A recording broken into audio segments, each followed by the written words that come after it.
जी, अस्सलाम वालेकुम। I am doctor Mohammad Usman. तो अभी मैं घर से वापस आया था कुछ दिन पहले। तो अपनी जो यूनिवर्सिटी से है वो क्लियरेंस करवाई है सारी। तो क्लियरेंस के मैं कुछ चीज़ें बताते हैं आपको कि किन किन चीज़ों की ज़रूरत होती है। तो जो आने वाले बैचेज़ हैं उनका फ़ायदा हो जाएगा। तो जिन्होंने अपने बाकी मेडिकल कॉलेजेस में क्लियरेंस करवानी है उनको फ़ायदा हो जाएगा। मोस्टली सेम ही चीज़ें होती हैं। तो उसके बाद ये भी है कि एक जो अच्छा सीनियर है, जो चाहे वो सीनियर है या फिर और भी है, लेकिन एक अच्छे मेंटोर की आपकी लाइफ में कितनी वैल्यू है ये भी बहुत ज़्यादा इंपॉर्टेंट है। तो उसके बारे में भी थोड़ा गाइड करेंगे आपको। और बाकी एक और जो दिल बर्दाश्ता कहानी है मेडिकल स्टूडेंट्स की, वो यही है कि 5 साल हम गुजार देते हैं और ये उम्मीद होती है कि एंड पे जो सिक्योरिटी डिपॉजिट की है जी वो हमें मिलेगा। 40K या 50K हम डिपॉजिट करवाते हैं, हमें होता है कि टोटल मिलेगा, लेकिन दिल बर्दाश्ता होकर कहना पड़ रहा है कि जी 50K तो वापस नहीं मिलते। वो तो बहुत माइनर अमाउंट है जो वापस दे रहे हैं। वो तो वही सीन हो गया कि इसमें तो 2 जोड़े भी बड़ी मुश्किल से आने हैं। चले मैं आपको वो पहले बताता हूँ किन किन चीज़ों की ज़रूरत होती है क्लियरेंस करवाने के लिए। तो सबसे पहले तो आपने जैसे कि हमारा बैरियर यूनिवर्सिटी है जिसके अंदर ही एक फ़ोटोकॉपी की शॉप बनी हुई है, तो वहाँ पे इनका जो हाउस जॉब का फॉर्म उन्होंने रखवा दिया था। तो वहाँ से आपने एक हाउस जॉब का फॉर्म ले लेना। हाउस जॉब के फॉर्म के साथ आपने अपनी CNIC की कॉपी अटैच करनी है। अपनी जो फ़ोटोकॉपी आपकी जो पासपोर्ट साइज फ़ोटोग्राफ्स होती हैं वो आपको ज़रूरत होती है। तो आपने जो सेट है ना हाउस जॉब के फॉर्म का, उसके आपने 3 कॉपियाँ करवा लेनी है, क्योंकि 3 सेट आपने सबमिट करवाने हैं वहाँ पे। तो इस तरह आपके पास अपने 3 CNIC की कॉपी होनी चाहिए, 6 आपके पास पासपोर्ट साइज़ फ़ोटोग्राफ्स होने चाहिए, क्योंकि हर एक जो हाउस जॉब का फॉर्म है उसके ऊपर 2 फ़ोटोग्राफ्स लगाने होते हैं। बाकी फिर PMC की तरफ से जो वो एक इशू होता है रिज़ल्ट कार्ड, वो होना चाहिए आपके पास। First year to final year के इसके ऊपर नंबर लिखे होते हैं वो आपके साथ होना चाहिए। ये चीज़ें आपने अटैच करनी है। तो और फिर जो आपका यूनिवर्सिटी का जो एडमिन ऑफिस होगा या वो PA टू प्रिंसिपल होगा, तो वहाँ पे आपने वो चीज़ें सबमिट करवा देनी है। अब अगर आप उसी यूनिवर्सिटी से MBBS किया है आपने, वहीं पे और जॉब कर रहे हैं, फिर तो काम बहुत बहुत ईजी है। तो उन्होंने आपको रखना ही होता है मोस्टली, तो उसमें कोई मसला नहीं आता। आप उन्हीं के स्टूडेंट होते हैं तो वो उन्होंने आपको रखना ही है। अच्छा, और उस फाइल के साथ आपने जो फाइनल ईयर की ट्रांसक्रिप्ट भी लगानी है। फाइनल ईयर की ट्रांसक्रिप्ट अभी नहीं है तो फिर फोर्थ ईयर की लगा देंगे, लेकिन ट्रांसक्रिप्ट ज़रूर लगानी है। अपनी जो मार्कशीट है ना वो ज़रूर लगानी है आपने। अच्छा, उसके बाद फिर जो बाकी अपने जो एकेडमिक सर्टिफिकेट्स होते हैं वो आपने वापस लेने होते हैं। जो FSC के सर्टिफिकेट हो गए, जो मैट्रिक के सर्टिफिकेट्स हैं वो आपने दिए हैं। जो इतनी स्ट्रगल करके आपने जो पास किए थे सारी चीज़ें, तो वो आपने वापस भी तो लेनी है ना इनसे। अब इन्हें थोड़ी देनी है कि अपने पास रख लें। तो उनके लिए एक आपने एप्लीकेशन लिखनी होती है, तो कि काइंडली आप जो मुझे मेरे एकेडमिक सर्टिफिकेट्स हैं वो वापस कर दें। तो एक कैरियर के लिए भी है एप्लीकेशन है, वो है जी academic certificate career, academic career certificate है। ये भी एक एप्लीकेशन आपने लिखनी है। और एक आपने एलुमनाई फॉर्म होता है, वो एप्लीकेशन फॉर्म फिल करना होता है, वो उन्हें सबमिट करवाना होता है। जैसे हमारी यूनिवर्सिटी है वहाँ पे एक SSC डिपार्टमेंट बना हुआ है, तो वहाँ पे सबमिट करवाना होता है। तो वो फिर आगे प्रोसीजर होता है कुछ दिनों का, फिर उसके बाद आपको कार्ड मिल जाता है। जैसे यूनिवर्सिटी का पहले कार्ड होता है, वो फिर यूनिवर्सिटी का कार्ड तो रख लेंगे। जब आप सिक्योरिटी डिपॉजिट वाली एप्लीकेशन या जो क्लियरेंस एप्लीकेशन है सबमिट करवाएंगे, तो आपको वो एलुमनाई कार्ड दे देंगे। उससे ये होगा कि यूनिवर्सिटी में आना भी होगा तो कोई रिस्ट्रिक्शन ही हो सकती, रिस्ट्रिक्शन ही रहेगी। तो उन्हें पता होगा कि आप उन्हीं के स्टूडेंट है, तो आपको अलाउ होगा कि बाद में आना जाना भी। उसके बाद हो गया जी ये ओरिजिनल डॉक्यूमेंट्स भी हो गए। डिटेल मार्कशीट के लिए भी एप्लीकेशन लिखनी है एक, कि आपको जो डिटेल मार्कशीट है first year to final year जो भी कारनामे सर अंजाम दिए हैं, तो उनकी भी बर मेहरबानी हमें मार्कशीट दे दें, तो पता हो यादगार है, हम अपने बच्चों को दिखा सकें कि क्या कारनामे हमने अंजाम दिए हैं। तो वो भी आपने डिटेल मार्कशीट लेनी है, उसके लिए भी एक एप्लीकेशन लिख लेनी है। एलुमनाई फॉर्म हो गया, एकेडमिक कैरियर सर्टिफिकेट हो गया।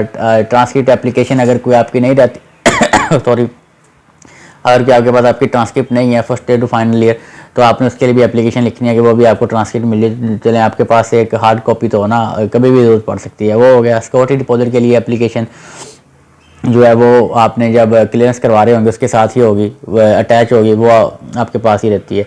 तो वो आप फिर उसके बाद रियल डॉक्यूमेंट्स के लिए एप्लीकेशन होगी, डिटेल मार्कशीट के लिए एप्लीकेशन होगी। ये सारी एप्लीकेशन आपने लिखनी होती हैं। उसके बाद जो क्लियरेंस है और सिक्योरिटी डिपॉजिट है, ये तो सेम ही वो होते हैं। जो पेज है ना फोटोकॉपी वाली शॉप, फोटोकॉपी शॉप है ना, उस पर पड़ा होता है, तो उससे लेके बस फिल करके डिपॉजिट ही करवाना है। ये तब मोस्टली जमा करवाते हैं जब सारे आपके साइन हो जाएं, सारे एचओडी से साइन हो जाए। क्लियरेंस फॉर्म जो होता है ना, उसके ऊपर सारे जो एचओडीज़ हैं, यूनिवर्सिटी के जो एचओडीज़ हैं, जो आपके जो हॉस्पिटल है, जो टाइड हॉस्पिटल, उसके जो एचओडीज़ हैं, उनसे सबसे साइन करवाने होते हैं कि जी कोई तोड़ फोड़ तो नहीं किया आपने, कोई किसी के साथ कोई मसला तो नहीं है आपका। जो फोटोशॉप वाले हैं, उनसे भी आपने साइन करवाने होते हैं, कहीं आपने उनके कोई पैसे तो नहीं दे रहे, कोई उधार तो नहीं चल रहा। कैफेटेरिया से भी साइन करवाने हैं, फ्री में समोसे तो नहीं लेके खाते रहे, फ्री में बिरयानियाँ तो नहीं आप डकार मारते रहे, तो या आपने फ्री में कोई बोतलें तो नहीं पी वहाँ से, या फ्री में कोई चाय तो नहीं पी आपने, या आपका कोई पेंडिंग अमाउंट पड़ी हो तो वो आपने उनसे साइन करवाने होते हैं।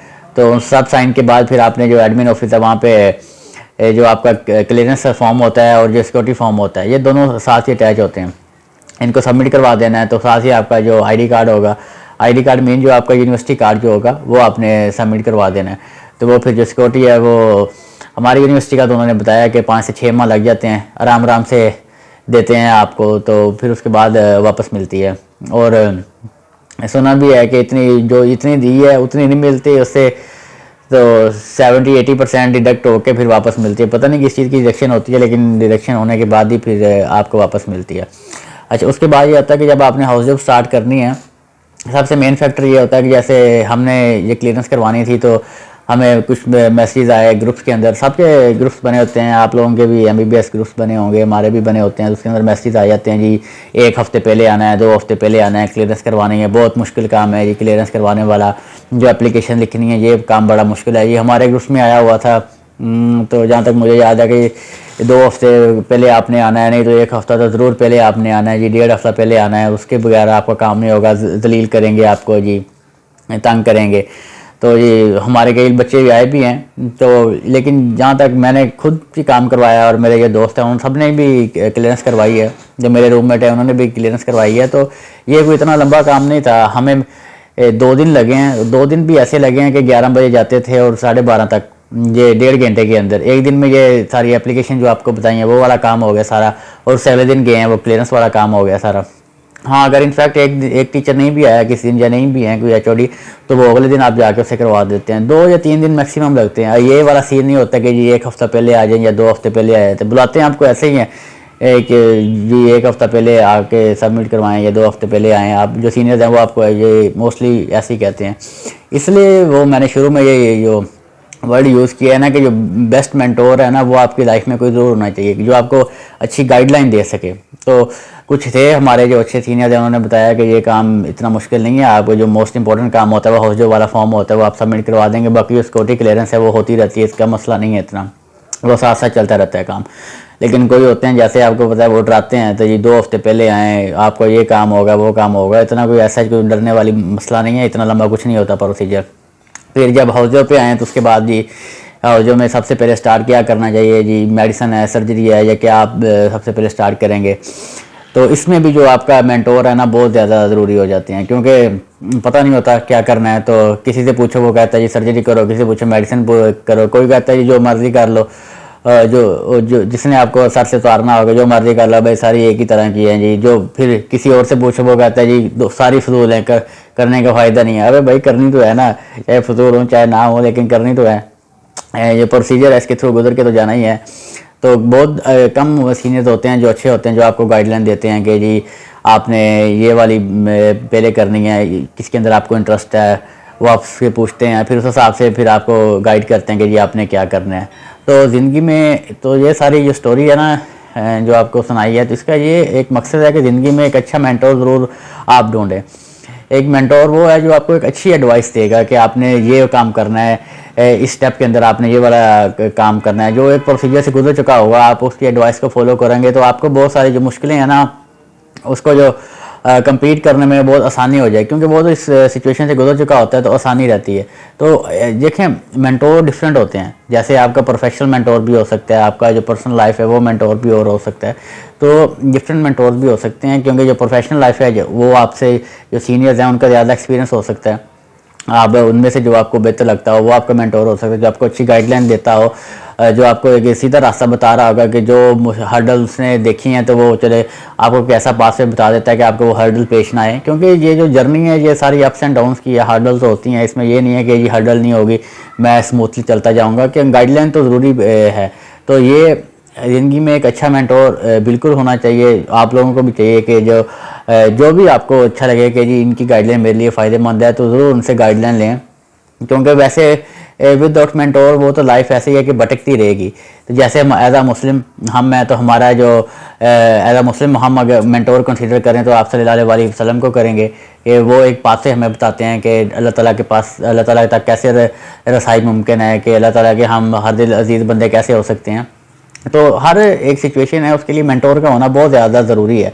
अपनी जो लाइफ है उसके अंदर आप सल्लम को एज अ मेंटोर कंसीडर करें। बाकी जो आपकी जो प्रोफेशनल लाइफ है या कुछ और एडवाइस की ज़रूरत है, तो बाकी तो देखें कुरान और अहादीस से हम जो अपना कंसल्ट करते हैं जी, हमारी जो लाइफ के बारे में उन्होंने क्या कहा जी, ज़िंदगी के स्टेप में क्या करना चाहिए उनकी रोशनी में, वो सारी चीज़ें ठीक हैं। लेकिन जो आपकी एज अ प्रोफेशनल गाइड है ना, वो भी कोई बंदा होना चाहिए, कोई मेंटोर होना चाहिए जो आपको एक सही रास्ता बता सके। क्योंकि बहुत ज़्यादा स्ट्रिक्टनेस होती है कि सिचुएशन आती हैं कि जी आपको कुछ समझ नहीं आ रही है आपने क्या करना, तो आपका कोई अगर प्रोफेशनल मेंटोर होगा, प्रोफेशनल गाइडलाइन वाला बंदा होगा जो इस पाथवे से गुजर चुका होगा, जिसकी एडवाइस अच्छी होगी, वो आपको ब्रीफली गाइड कर सकेगा कि आपने क्या करना है। तो मेंटोर का ज़िंदगी में होना बहुत ज़्यादा ज़रूरी है। तो अपनी आज चाहे एफएससी के अंदर हैं, चाहे मेडिकल के अंदर हैं, चाहे इंजीनियरिंग के अंदर हैं, चाहे टीचिंग के अंदर हैं, किसी भी फील्ड के अंदर हैं, तो कोई ना कोई आपकी ज़िंदगी में मेंटोर ज़रूर होना चाहिए जिससे आप डिस्कस कर सकें अपनी जो प्रोफेशनल फील्ड है। तो इसी के साथ ये कुछ चीज़ें थी जो मैं चाह रहा था कि आप लोगों के साथ शेयर की जाएँ। तो उम्मीद है कि इन सब का फ़ायदा होगा, आप इन्हें एज आ पॉजिटिव सेंस में कंसीडर करेंगे। तो टेक केयर, अपना ख्याल रखें, अपने बच्चों का ख्याल रखें, दुआ में याद रखें। फ़ी अमान अल्लाह, अल्लाह हाफ़िज़, अल्लाह निगहबान।